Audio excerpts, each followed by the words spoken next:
একটা কাক ভালোবেসেছিল এক ময়ূরকে। সে প্রায় ময়ূরের পিছন পিছন ঘুরে বেড়াতো।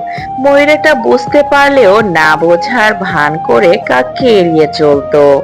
এভাবে দীর্ঘদিন কেটে যায়। একদিন ময়ূর তার বাসার সামনে একটা হলুদ খাম দেখতে পেল। সেই খামের ভিতরে একটা ছোট্ট কালো রঙের ফুল। ময়ূর বুঝতে পারলো কাক ওই খামের ভিতরে ফুল পাঠিয়েছে। কয়েকদিন পর কাকের সাথে ময়ূরের দেখা হলো।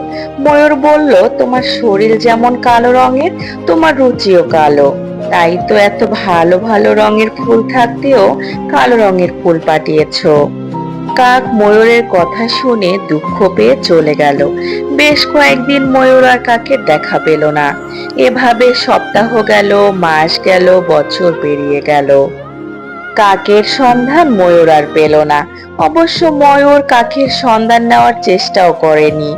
কয়েক বছর পর হঠাৎ করে কাকের সাথে ময়ূরের দেখা হয়ে গেল।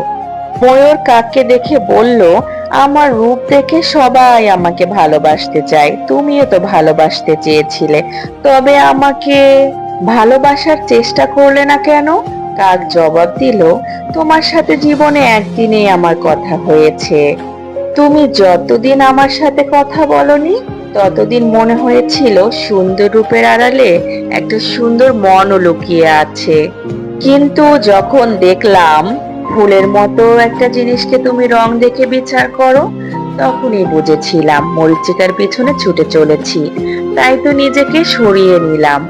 ময়ূর বলল, এখন যদি তোমাকে আমি পেতে চাই, তুমি কি আমাকে ভালোবাসবে? কাক বলল, চোখের নেশা কেটে গেছে। চোখের নেশা কেটে গেলে ময়ূরের সৌন্দর্য আর চোখে ধরা পড়ে না। তখন ময়ূরকেও কাকের মতন লাবণ্যহীন মনে হয়।